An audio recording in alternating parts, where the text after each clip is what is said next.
నువ్వు అట్లా వస్తాను అని ఇక్కడ అందరు భయపడతాను కదా, పిల్లలందరూ చూడలే కదా ఎప్పుడు అట్లా. నేను రోడ్డు మీద అట్లా తిరగలే కదమ్మా, రోడ్డు మీద ఎప్పుడైనా తిరిగినా మీరు చూసిల్లు, ఎవరితోనన్నా మాట్లాడినా రోడ్డు మీద తిరిగినా.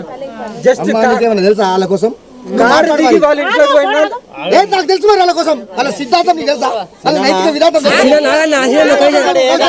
తెలుసు. నేను మాట్లాడతాను, నాకు సమాధానం ఇవ్వకపోతే అడుగు మరి.